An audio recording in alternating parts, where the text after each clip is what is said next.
ಘೋರ ಕತ್ತಲ ರಾತ್ರಿ. ಆಕಾಶದಲ್ಲಿ ಕಪ್ಪು ಮೋಡಗಳು ದಟ್ಟವಾಗಿ ಆವರಿಸಿದ್ದವು. ಆಗಾಗ ಮಿಂಚುವ ಸಿಡಿಲಿನ ಬೆಳಕು ಸ್ಮಶಾನದ ಭಯಾನಕತೆಯನ್ನು ಇನ್ನಷ್ಟು ಹೆಚ್ಚಿಸುತ್ತಿತ್ತು. ಮಳೆಯ ಹನಿಗಳು ಭೋರ್ಗರೆಯುತ್ತಿರಲು ಸ್ಮಶಾನದಲ್ಲಿ ನರಿಗಳ ಕೂಗು, ಗೂಬೆಗಳ ಆರ್ಭಟ ಕೇಳಿಬರುತ್ತಿತ್ತು. ಇಂತಹ ಕರಾಳ ರಾತ್ರಿಯಲ್ಲಿ ಉಜ್ಜಯಿನಿಯ ಮಹಾರಾಜ ವಿಕ್ರಮಾದಿತ್ಯನು ತನ್ನ ಹೆಗಲ ಮೇಲೆ ಶವವನ್ನು ಹೊತ್ತು ಮೌನವಾಗಿ ಹೆಜ್ಜೆ ಹಾಕುತ್ತಿದ್ದನು. ರಾಜನ ಈ ಛಲವನ್ನು ಕಂಡು ಶವದೊಳಗಿದ್ದ ಬೇತಾಳನು, ರಾಜನೇ, ಈ ಘೋರ ರಾತ್ರಿಯಲ್ಲಿ ಈ ಸ್ಮಶಾನದ ದಾರಿಯಲ್ಲಿ ನೀನು ಪಡುತ್ತಿರುವ ಕಷ್ಟವನ್ನು ನೋಡಿದರೆ ನನಗೆ ಅಯ್ಯೋ ಅನ್ನಿಸುತ್ತಿದೆ. ನಿನ್ನ ದಣಿವನ್ನು ಸ್ವಲ್ಪ ಮರೆಸಲು ನಿನಗೊಂದು ಕುತೂಹಲಕರವಾದ ಮತ್ತು ಅಷ್ಟೇ ಜಟಿಲವಾದ ಕಥೆಯನ್ನು ಹೇಳುತ್ತೇನೆ ಕೇಳು ಎಂದು ತನ್ನ ಮಾತನ್ನು ಆರಂಭಿಸಿತು. ಹಿಂದೆ ರುದ್ರಪುರ ಎಂಬ ರಾಜ್ಯವಿತ್ತು. ಆ ರಾಜ್ಯವನ್ನು ವೀರ್ಯಸೇನ ಎಂಬ ರಾಜನು ಆಳುತ್ತಿದ್ದನು. ಅವನಿಗೆ ಒಬ್ಬ ಮಗಳಿದ್ದಳು. ಅವಳ ಹೆಸರು ಮಂದಾರವತಿ.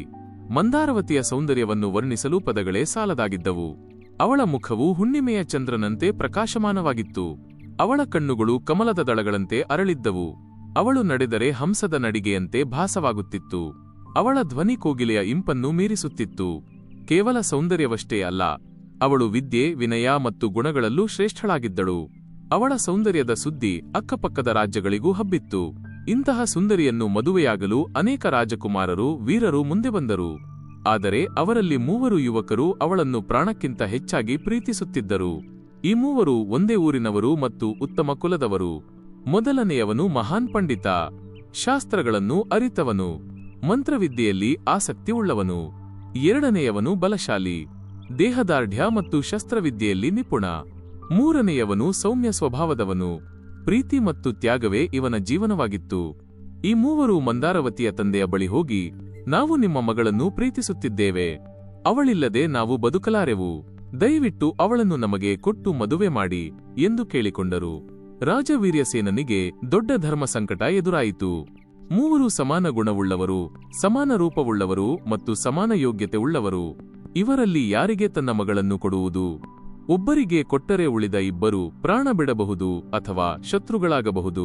ಹೀಗಾಗಿ ರಾಜನು ಸ್ವಲ್ಪ ಕಾಲಾವಕಾಶ ಕೊಡಿ, ಸ್ವಯಂವರದ ಮೂಲಕ ತೀರ್ಮಾನಿಸೋಣ ಎಂದು ಹೇಳಿ ಅವರನ್ನು ಕಾಯುವಂತೆ ಮಾಡಿದನು. ಹೀಗಿರುವಾಗ ಒಂದು ದುರ್ದೈವದ ದಿನ ಬಂತು. ಒಂದು ಸಂಜೆ ಮಂದಾರವತಿಯು ತನ್ನ ಅರಮನೆಯ ಉದ್ಯಾನವನದಲ್ಲಿ ಸಖಿಯರೊಂದಿಗೆ ವಿಹರಿಸುತ್ತಿದ್ದಳು. ತಂಪಾದ ಗಾಳಿ ಬೀಸುತ್ತಿತ್ತು. ಹೂವುಗಳ ಪರಿಮಳ ಎಲ್ಲೆಡೆ ಹರಡಿತ್ತು. ಅವಳು ಒಂದು ಮಲ್ಲಿಗೆಯ ಬಳ್ಳಿಯ ಹತ್ತಿರ ಹೋಗಿ ಹೂವನ್ನು ಕೀಳಲು ಕೈ ಚಾಚಿದಳು. ಅದೇ ಬಳ್ಳಿಯೊಳಗೆ ಅಡಗಿದ್ದ ಒಂದು ಕಾಳಿಂಗ ಸರ್ಪ ಬುಸ್ ಎಂದು ಸದ್ದು ಮಾಡುತ್ತಾ ಅವಳ ಮೃದುವಾದ ಬೆರಳಿಗೆ ಕಚ್ಚಿತು. ವಿಷವು ಕ್ಷಣ ಮಾತ್ರದಲ್ಲಿ ಅವಳ ರಕ್ತದಲ್ಲಿ ಹರಡಿತು. ಅಮ್ಮ ಎಂದು ಚೀರುತ್ತಾ ಮಂದಾರವತಿ ಕುಸಿದು ಬಿದ್ದಳು. ಅರಮನೆಯ ವೈದ್ಯರು, ಮಾಂತ್ರಿಕರು ಎಲ್ಲರೂ ಓಡಿಬಂದರು. ಎಷ್ಟೇ ಪ್ರಯತ್ನಪಟ್ಟರೂ ವಿಷವನ್ನು ಇಳಿಸಲು ಸಾಧ್ಯವಾಗಲಿಲ್ಲ. ಸ್ವಲ್ಪ ಹೊತ್ತಿನಲ್ಲೇ ಮಂದಾರವತಿ ಪ್ರಾಣ ಬಿಟ್ಟಳು. ಅವಳ ದೇಹ ನೀಲಿ ಬಣ್ಣಕ್ಕೆ ತಿರುಗಿತು. ಇಡೀ ರಾಜ್ಯವೇ ಶೋಕಸಾಗರದಲ್ಲಿ ಮುಳುಗಿತು. ಆ 3 ಪ್ರೇಮಿಗಳ ಆಕ್ರಂದನ ಮುಗಿಲು ಮುಟ್ಟಿತ್ತು. ನಮ್ಮ ಬದುಕು ಇನ್ನೇನಿದೆ ಎಂದು ಅವರು ಎದೆಬಡಿದುಕೊಂಡು ಅತ್ತರು. ಮಂದಾರವತಿಯ ಅಂತ್ಯಕ್ರಿಯೆಯನ್ನು ಊರ ಹೊರಗಿನ ಸ್ಮಶಾನದಲ್ಲಿ ನೆರವೇರಿಸಲಾಯಿತು. ಚಂದನದ ಕಟ್ಟಿಗೆಗಳನ್ನು ಜೋಡಿಸಿ ಅವಳ ದೇಹವನ್ನು ಮಲಗಿಸಿ ಅಗ್ನಿಸ್ಪರ್ಶ ಮಾಡಲಾಯಿತು. ದೇಹ ಸುಟ್ಟು ಬೂದಿಯಾಯಿತು. ಎಲ್ಲರೂ ಭಾರವಾದ ಮನಸ್ಸಿನಿಂದ ಹಿಂತಿರುಗಿದರು. ಆದರೆ ಆ 3 ಪ್ರೇಮಿಗಳು ಮಾತ್ರ ಅಲ್ಲಿಂದ ಕದಲಲಿಲ್ಲ. ಅವರು ಒಂದು ನಿರ್ಧಾರಕ್ಕೆ ಬಂದರು. ಮಂದಾರವತಿ ಇಲ್ಲದ ಮೇಲೆ ಈ ಪ್ರಪಂಚದಲ್ಲಿ ತಮಗೆ ಬೇರೆ ದಾರಿ ಇಲ್ಲ ಎಂದು ಭಾವಿಸಿದರು. ಆದರೆ ಅವರ ಪ್ರೀತಿ ವ್ಯಕ್ತಪಡಿಸುವ ರೀತಿ ಬೇರೆ ಬೇರೆಯಾಗಿತ್ತು. ಮೊದಲನೆಯವನು ಯೋಚಿಸಿದನು, ಕೇವಲ ಇಲ್ಲಿ ಕುಳಿತು ಅಳುವುದರಿಂದ ಪ್ರಯೋಜನವಿಲ್ಲ. ಪ್ರಪಂಚದಲ್ಲಿ ಸಾವು ಗೆಲ್ಲುವ ವಿದ್ಯೆ ಎಲ್ಲಾದರೂ ಇರಲೇಬೇಕು. ಸಂಜೀವಿನಿ ವಿದ್ಯೆಯನ್ನೋ ಅಥವಾ ಮೃತ ಸಂಜೀವಿನಿ ಮಂತ್ರವನ್ನೋ ಕಲಿತು ಇವಳನ್ನು ಮತ್ತೆ ಬದುಕಿಸುತ್ತೇನೆ ಎಂದು ಶಪಥಗೈದನು. ಅವನು ದೇಶ ಸಂಚಾರಕ್ಕೆ ಹೊರಟನು. ಕಾಡುಮೇಡು ಅಲೆದು ಯೋಗಿಗಳು ಮತ್ತು ಸಿದ್ಧಪುರುಷರನ್ನು ಹುಡುಕುತ್ತಾ ಹೋದನು. ಎರಡನೆಯವನು ಚಿತಾಭಸ್ಮವನ್ನು ಶೋಧಿಸಿದನು. ಅದರಲ್ಲಿ ಸಿಕ್ಕ ಮಂದಾರವತಿಯ ಮೂಳೆಗಳನ್ನು ಒಂದು ಪವಿತ್ರವಾದ ಕಲಶದಲ್ಲಿ ಸಂಗ್ರಹಿಸಿದನು. ಇದು ನನ್ನ ಪ್ರಿಯತಮೆಯ ಕುರುಹು, ಇದನ್ನು ನಾನು ಗಂಗೆಯಲ್ಲಿ ಬಿಡುವುದಿಲ್ಲ, ಇಟ್ಟುಕೊಂಡು ಕಾಪಾಡುತ್ತೇನೆ ಎಂದು ನಿರ್ಧರಿಸಿ ಆ ಕಲಶವನ್ನು ಹಿಡಿದುಕೊಂಡು ತೀರ್ಥಯಾತ್ರೆಗಳಿಗೆ ಹೊರಟನು. ಆದರೆ ಅವನ ಉದ್ದೇಶ ಮುಕ್ತಿಯಲ್ಲ, ಅವಳ ನೆನಪನ್ನು ಉಳಿಸಿಕೊಳ್ಳುವುದು. ಮೂರನೆಯವನು ಎಲ್ಲಕ್ಕಿಂತ ಹೆಚ್ಚು ಭಾವುಕನಾಗಿದ್ದನು. ನನ್ನ ಪ್ರಿಯತಮೆ ಸುಟ್ಟು ಬೂದಿಯಾದ ಈ ಸ್ಥಳವೇ ನನಗೆ ಪವಿತ್ರ ಕ್ಷೇತ್ರ ಎಂದು ನಿರ್ಧರಿಸಿದನು. ಅವನು ಸ್ಮಶಾನದಲ್ಲೇ ಒಂದು ಸಣ್ಣ ಗುಡಿಸಲು ಕಟ್ಟಿಕೊಂಡನು. ಮಂದಾರವತಿಯ ಚಿತಾಭಸ್ಮವನ್ನೇ ಹಾಸಿಗೆಯನ್ನಾಗಿ ಮಾಡಿಕೊಂಡು ಅದರ ಮೇಲೆಯೇ ಮಲಗುತ್ತಿದ್ದನು. ಪ್ರತಿದಿನ ಆ ಬೂದಿಯನ್ನು ಮೈಗೆ ಬಳಿದುಕೊಂಡು ವೈರಾಗಿಯಂತೆ ಅಲ್ಲಿಯೇ ಕಾಲ ಕಳೆಯುತ್ತಿದ್ದನು. ಹೀಗೆ ಹಲವು ತಿಂಗಳುಗಳು ಕಳೆದವು. ದೇಶ ಸಂಚಾರಕ್ಕೆ ಹೊರಟಿದ್ದ ಮೊದಲನೆಯವನು ಅಲೆದಾಡುತ್ತಾ ಕಾಮರೂಪ ಎಂಬ ದೇಶವನ್ನು ತಲುಪಿದನು. ಅಲ್ಲಿ ಅವನು ಒಬ್ಬ ಬ್ರಾಹ್ಮಣನ ಮನೆಯಲ್ಲಿ ಆಶ್ರಯ ಪಡೆದನು.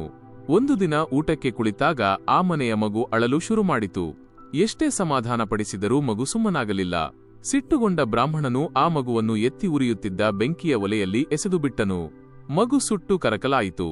ಇದನ್ನು ಕಂಡ ಆ ಯುವಕ ಬೆಚ್ಚಿಬಿದ್ದನು. ಎಂತಹ ರಾಕ್ಷಸನ ಮನೆಯಲ್ಲಿ ನಾನು ಊಟಕ್ಕೆ ಕುಳಿತಿದ್ದೇನೆ?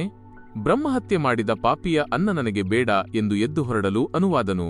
ಆಗ ಆ ಬ್ರಾಹ್ಮಣನು ನಗುತ್ತಾ, ನಿಲ್ಲು ಯುವಕನೇ, ನಿನಗೆ ನನ್ನ ವಿದ್ಯೆಯ ಪರಿಚಯವಿಲ್ಲ ಎಂದು ಹೇಳಿ ತನ್ನ ಕೋಣೆಯಲ್ಲಿದ್ದ ಒಂದು ಹಳೆಯ ಗ್ರಂಥವನ್ನು ತಂದನು. ಅದರಿಂದ ಒಂದು ಮಂತ್ರವನ್ನು ಜಪಿಸಿ ಸ್ವಲ್ಪ ನೀರನ್ನು ಆ ಮಗುವಿನ ಬೂದಿಯ ಮೇಲೆ ಚಿಮುಕಿಸಿದನು. ಏನೂ ಆಶ್ಚರ್ಯ, ಆ ಬೂದಿಯು ಕೂಡಿಕೊಂಡು ಮತ್ತೆ ಮಗುವಿನ ರೂಪ ಪಡೆಯಿತು. ಮಗು ನಗುತ್ತಾ ಎದ್ದು ಬಂತು. ಇದನ್ನು ಕಂಡ ಯುವಕನಿಗೆ ಸಂತೋಷವಾಯಿತು. ಇದೇ ನನಗೆ ಬೇಕಾದ ವಿದ್ಯೆ ಎಂದು ಮನಸ್ಸಿನಲ್ಲೇ ಅಂದುಕೊಂಡನು. ಅಂದು ರಾತ್ರಿ ಬ್ರಾಹ್ಮಣನು ನಿದ್ದೆ ಮಾಡುತ್ತಿರುವಾಗ ಆ ಯುವಕನು ಆ ಮಾಂತ್ರಿಕ ಗ್ರಂಥವನ್ನು ಕದ್ದು ಅಲ್ಲಿಂದ ಓಡಿಹೋದನು. ಅವನು ನೇರವಾಗಿ ರುದ್ರಪುರದ ಸ್ಮಶಾನಕ್ಕೆ ಓಡಿ ಬಂದನು. ಸ್ಮಶಾನಕ್ಕೆ ಬಂದಾಗ ಅಲ್ಲಿ ಬೂದಿಯ ರಾಶಿಯ ಮೇಲೆ ಮಲಗಿದ್ದ ಮೂರನೆಯವನನ್ನು ಕಂಡನು. ಅಷ್ಟರಲ್ಲಿ ಅಸ್ಥಿ ಕಲಶವನ್ನು ಹಿಡಿದುಕೊಂಡು ಎರಡನೆಯವನು ಅಲ್ಲಿಗೆ ಬಂದು ಸೇರಿದನು. ಹೀಗೆ ದೈವ ಇಚ್ಛೆಯಂತೆ ಮೂವರು ಒಂದೇ ಸಮಯಕ್ಕೆ ಸ್ಮಶಾನದಲ್ಲಿ ಭೇಟಿಯಾದರು. ಮಂತ್ರವಿದ್ಯೆಯನ್ನು ಕಲಿತು ಬಂದವನು ಹೇಳಿದನು, ಮಿತ್ರರೇ, ಚಿಂತಿಸಬೇಡಿ, ನಾನು ಮಂದಾರವತಿಯನ್ನು ಬದುಕಿಸುವ ವಿದ್ಯೆಯನ್ನು ಕಲಿತು ಬಂದಿದ್ದೇನೆ. ಬೇಗನೆ ಆ ಅಸ್ಥಿ ಕಲಶವನ್ನು ಮತ್ತು ಇಲ್ಲಿರುವ ಬೂದಿಯನ್ನು ಒಟ್ಟುಗೂಡಿಸಿ. ಮೂವರು ಸೇರಿ ಅಸ್ಥಿ ಮತ್ತು ಭಸ್ಮವನ್ನು ಒಂದು ಕಡೆ ರಾಶಿ ಹಾಕಿದರು. ಮೊದಲನೆಯವನು ಕಣ್ಣು ಮುಚ್ಚಿ ತಾನು ಕದ್ದ ಗ್ರಂಥದಲ್ಲಿದ್ದ ಮೃತ ಸಂಜೀವಿನಿ ಮಂತ್ರವನ್ನು ಪಠಿಸಲು ಆರಂಭಿಸಿದನು. ಮಂತ್ರದ ಶಕ್ತಿಯಿಂದ ಆಶ್ಚರ್ಯಕರ ಘಟನೆ ನಡೆಯಿತು. ಮೊದಲು ಅಸ್ಥಿಗಳು ಒಂದಕ್ಕೊಂದು ಜೋಡಣೆಗೊಂಡು ಕಂಕಾಲ ತಯಾರಾಯಿತು. ನಂತರ ಬೂದಿಯು ಮಾಂಸ, ರಕ್ತ ಮತ್ತು ಚರ್ಮವಾಗಿ ಪರಿವರ್ತನೆಗೊಂಡು ಅಸ್ಥಿಪಂಜರವನ್ನು ಆವರಿಸಿತು. ಕೊನೆಯಲ್ಲಿ ಅದಕ್ಕೆ ಪ್ರಾಣವಾಯು ತುಂಬಿಕೊಂಡಿತು. ನೋಡುತ್ತಿದ್ದಂತೆ ಮಂದಾರವತಿ ನಿದ್ದೆಯಿಂದ ಎಚ್ಚರಗೊಂಡವಳಂತೆ ಎದ್ದು ಕುಳಿತಳು. ಅವಳು ಮೊದಲಿಗಿಂತಲೂ ಹೆಚ್ಚು ಸುಂದರವಾಗಿ ಕಾಣುತ್ತಿದ್ದಳು. ಸಾವು ಅವಳ ಸೌಂದರ್ಯವನ್ನು ಹೆಚ್ಚಿಸಿತ್ತು. ಮಂದಾರವತಿಯನ್ನು ಜೀವಂತವಾಗಿ ಕಂಡ ಮೂವರು ಪ್ರೇಮಿಗಳ ಸಂತೋಷಕ್ಕೆ ಪಾರವೇ ಇರಲಿಲ್ಲ. ಆದರೆ ಮರುಕ್ಷಣವೇ ಅವರ ನಡುವೆ ದೊಡ್ಡ ಜಗಳ ಆರಂಭವಾಯಿತು. ಇವಳು ಈಗ ನನ್ನವಳು ಎಂದು ಮೂವರು ವಾದಿಸಲು ತೊಡಗಿದರು. ಮಂತ್ರ ಕಲಿತವನು ಹೇಳಿದನು, ನನ್ನ ಮಂತ್ರದ ಶಕ್ತಿಯಿಂದ ಇವಳು ಬದುಕಿದ್ದಾಳೆ. ನಾನು ಇಲ್ಲದಿದ್ದರೆ ಇವಳು ಕೇವಲ ಮಣ್ಣಾಗಿರುತ್ತಿದ್ದಳು. ಜೀವ ಕೊಟ್ಟವನು ನಾನೇ, ಆದ್ದರಿಂದ ನಾನೇ ಅವಳ ಪತಿ. ಅಸ್ಥಿ ಕಾಯ್ದವನು ಹೇಳಿದನು, ಸುಮ್ಮನಿರು. ಮಂತ್ರ ಹೇಳಿದ ತಕ್ಷಣ ಜೀವ ಬರುವುದಿಲ್ಲ, ಅದಕ್ಕೆ ಆಧಾರ ಬೇಕು. ನಾನು ಇವಳ ಅಸ್ಥಿಗಳನ್ನು ಇಷ್ಟು ದಿನ ಕಾಪಾಡದಿದ್ದರೆ ನಿನ್ನ ಮಂತ್ರ ಯಾರ ಮೇಲೆ ಪ್ರಯೋಗಿಸುತ್ತಿದ್ದೆ? ಹಾಗಾಗಿ ಅವಳು ನನಗೆ ಸೇರಬೇಕು. ಬೂದಿ ಮೇಲೆ ಮಲಗಿದವನು ಹೇಳಿದನು, ನೀವಿಬ್ಬರೂ ಇಷ್ಟು ದಿನ ದೇಶ ಸುತ್ತುತ್ತಾ ಮೋಜು ಮಾಡುತ್ತಿದ್ದಿರಿ. ಆದರೆ ನಾನು ಮಳೆ, ಗಾಳಿ, ಬಿಸಿಲು ಎನ್ನದೆ ಸ್ಮಶಾನವಾಸಿ ಆಗಿ ಅವಳ ಬೂದಿಯನ್ನೇ ಅಪ್ಪಿಕೊಂಡು ಮಲಗಿದ್ದೆ. ನನ್ನ ಪ್ರೀತಿ ಮತ್ತು ತ್ಯಾಗವೇ ಅವಳನ್ನು ಇಲ್ಲಿ ಹಿಡಿದಿಟ್ಟುಕೊಂಡಿತ್ತು. ಅವಳ ದೇಹದ ಪ್ರತಿಯೊಂದು ಕಣದ ಜೊತೆ ಬದುಕಿದವನು ನಾನು. ಆದ್ದರಿಂದ ನಾನೇ ಅವಳ ನಿಜವಾದ ಪತಿ. ಈ ಜಗಳ ವಿಕೋಪಕ್ಕೆ ಹೋಯಿತು. ಊರವರು, ನ್ಯಾಯಾಧೀಶರು ಎಲ್ಲರೂ ಬಂದರು. ಆದರೆ ಯಾರಿಗೂ ತೀರ್ಪು ನೀಡಲು ಸಾಧ್ಯವಾಗಲಿಲ್ಲ. ಕಥೆಯನ್ನು ಇಲ್ಲಿಗೆ ನಿಲ್ಲಿಸಿದ ಬೇತಾಳನು ರಾಜವಿಕ್ರಮಾರ್ಕನನ್ನು ಕುರಿತು ಹೀಗೆ ಕೇಳಿತು, ರಾಜನ್, ಈ ಸಮಸ್ಯೆಗೆ ನೀನು ಪರಿಹಾರ ಹೇಳು. ಶಾಸ್ತ್ರಗಳ ಪ್ರಕಾರ ಮತ್ತು ಧರ್ಮದ ಪ್ರಕಾರ ಮರುಜೀವ ಪಡೆದ ಮಂದಾರವತಿಗೆ ನಿಜವಾದ ಪತಿ ಯಾರಾಗಬೇಕು? ಜೀವ ನೀಡಿದ ಮಂತ್ರವಾದಿಯೇ? ದೇಹದ ಅಸ್ಥಿ ಪೋಷಿಸಿದವನೇ? ಅವಳ ಬೂದಿಯನ್ನು ಆಶ್ರಯಿಸಿ ಸ್ಮಶಾನದಲ್ಲಿ ವಾಸಿಸಿದವನೇ? ಇದಕ್ಕೆ ಸರಿಯಾದ ಉತ್ತರ ಗೊತ್ತಿದ್ದು ನೀನು ಮೌನವಾಗಿದ್ದರೆ ನಿನ್ನ ತಲೆ ಒಡೆದು 1000 ಚೂರುಗಳಾಗುತ್ತವೆ. ವಿಕ್ರಮಾರ್ಕನು ಮಹಾನ್ ಜ್ಞಾನಿ ಮತ್ತು ಧರ್ಮ ಸೂಕ್ಷ್ಮಗಳನ್ನು ಅರಿತವನು. ಅವನು ಸ್ವಲ್ಪವೂ ತಡಮಾಡದೆ ದೃಢವಾದ ಧ್ವನಿಯಲ್ಲಿ ಹೀಗೆ ಉತ್ತರಿಸಿದನು, ಬೇತಾಳ, ಇದು ಮೇಲ್ನೋಟಕ್ಕೆ ಕ್ಲಿಷ್ಟವಾಗಿ ಕಂಡರೂ ಧರ್ಮಶಾಸ್ತ್ರದ ಪ್ರಕಾರ ಉತ್ತರ ಸ್ಪಷ್ಟವಾಗಿದೆ. ಆ ಮಂದಾರವತಿಗೆ ಸ್ಮಶಾನದಲ್ಲಿ ಅವಳ ಬೂದಿಯ ಮೇಲೆ ಮಲಗಿ ಅದನ್ನು ಕಾಪಾಡಿದವನೇ ನಿಜವಾದ ಪತಿಯಾಗಲು ಅರ್ಹ. ಮಂತ್ರವಿದ್ಯೆಯನ್ನು ಕಲಿತು ಬಂದು ಜೀವ ನೀಡಿದವನು ಸೃಷ್ಟಿಕರ್ತನ ಕೆಲಸ ಮಾಡಿದನು. ಶಾಸ್ತ್ರಗಳ ಪ್ರಕಾರ ಪ್ರಾಣವನ್ನು ನೀಡಿದವನು, ಭಯದಿಂದ ರಕ್ಷಿಸಿದವನು ಮತ್ತು ವಿದ್ಯೆಯನ್ನು ಕಲಿಸಿದವನು ಇವರೆಲ್ಲರೂ ಪಿತೃಸ್ಥಾನದಲ್ಲಿ ಇರುತ್ತಾರೆ. ಅವನು ಅವಳಿಗೆ ಮರುಜನ್ಮ ನೀಡಿದರಿಂದ ಅವನು ಅವಳಿಗೆ ತಂದೆಯಾಗುತ್ತಾನೆಯೇ ಹೊರತು ಪತಿಯಾಗಲಾರ. ಸತ್ತವರ ಅಸ್ಥಿಗಳನ್ನು ಸಂಗ್ರಹಿಸುವುದು, ಅದನ್ನು ಕಾಪಾಡುವುದು ಅಥವಾ ಗಂಗೆಯಲ್ಲಿ ಬಿಡುವುದು ಇವೆಲ್ಲವೂ ಒಬ್ಬ ಪುತ್ರ ಮಾಡಬೇಕಾದ ಕರ್ತವ್ಯಗಳು. ಎರಡನೆಯವನು ಅವಳ ಅಸ್ಥಿಗಳನ್ನು ಪೋಷಿಸುವ ಮೂಲಕ ಮಗನ ಧರ್ಮವನ್ನು ಪಾಲಿಸಿದನು. ಆದ್ದರಿಂದ ಅವನು ಅವಳಿಗೆ ಮಗನ ಸ್ಥಾನದಲ್ಲಿ ನಿಲ್ಲುತ್ತಾನೆ. ಆದರೆ ಮೂರನೆಯವನು ಮಾತ್ರ ಅವಳ ಮೇಲಿನ ಪ್ರೇಮದಿಂದ ಭೋಗಗಳನ್ನು ತ್ಯಜಿಸಿ ಅವಳ ಬೂದಿಯನ್ನೇ ಹಾಸಿಗೆಯನ್ನಾಗಿ ಮಾಡಿಕೊಂಡು ಸುಖ ದುಃಖಗಳಲ್ಲಿ ಅವಳ ಸಾಹಚರ್ಯವನ್ನು ಬಯಸಿ ಅಲ್ಲೇ ಬಿದ್ದಿದ್ದನು. ಗಂಡ ಹೆಂಡತಿಯ ಸಂಬಂಧವು ದೇಹ ಮತ್ತು ಪ್ರಾಣದ ಸಂಬಂಧವಿದ್ದಂತೆ. ಸಾವಿನ ನಂತರವೂ ಅವಳನ್ನು ಬಿಡದೆ ಅವಳ ಅಂಶವನ್ನೇ ಪ್ರೀತಿಸುತ್ತಾ ಅವಳ ಬೂದಿಯೊಂದಿಗೆ ವಾಸ ಮಾಡಿದವನು ಅವನೇ. ಅವನ ತ್ಯಾಗ ಮತ್ತು ಪ್ರೀತಿ ಪತಿಗೆ ಇರಬೇಕಾದ ಲಕ್ಷಣವಾಗಿದೆ. ಆದುದರಿಂದ ಮರುಜೀವ ಪಡೆದ ಮಂದಾರವತಿಯು ತನ್ನ ಪ್ರಾಣ ಕೊಟ್ಟವನನ್ನು ತಂದೆಯೆಂದು, ಅಸ್ಥಿ ಕಾಯ್ದವನನ್ನು ಮಗನೆಂದು ಗೌರವಿಸಿ ಬೂದಿಯ ಜೊತೆಗಿದ್ದವನನ್ನು ಪತಿಯನ್ನಾಗಿ ಸ್ವೀಕರಿಸುವುದೇ ಧರ್ಮ. ವಿಕ್ರಮಾರ್ಕನು ಹೀಗೆ ಸರಿಯಾದ ಮತ್ತು ಧರ್ಮಸಮ್ಮತವಾದ ಉತ್ತರವನ್ನು ನೀಡುತ್ತಿದ್ದಂತೆಯೇ ಅವನ ಮೌನ ಮುರಿಯಿತು. ಶವದೊಳಗಿದ್ದ ಬೇತಾಳನು ಗಹಗಹಿಸಿ ನಗುತ್ತಾ, ಶಹಬ್ಬಾಸ್ ರಾಜನೇ, ನಿನ್ನ ನ್ಯಾಯಪ್ರಜ್ಞೆ ಮತ್ತು ತರ್ಕ ಅದ್ಭುತವಾದುದು. ಆದರೆ ನೀನು ಮಾತನಾಡುವ ಷರತ್ತನ್ನು ಮುರಿದಿರುವೆ. ನಾನಿನ್ನು ನಿನ್ನೊಂದಿಗೆ ಇರಲಾರೆ ಎಂದು ಹೇಳಿ ರಾಜನ ಹೆಗಲ ಮೇಲಿಂದ ಹಾರಿ ಮತ್ತೆ ಆ ಹಳೆಯ ಮರದ ಮೇಲೆ ಹೋಗಿ ನೇತಾಡಿಕೊಂಡಿತು. ವಿಕ್ರಮಾರ್ಕನು ಸೋಲನ್ನು ಒಪ್ಪಿಕೊಳ್ಳದೆ ಮತ್ತೆ ಛಲದಿಂದ ಕತ್ತಿ ಹಿಡಿದು ಆ ಭಯಾನಕ ಸ್ಮಶಾನದ ದಾರಿಯಲ್ಲಿ ಬೇತಾಳವನ್ನು ತರಲು ಹಿಂದಿರುಗಿದನು. ಕಥೆ ಮುಂದುವರಿಯುವುದು.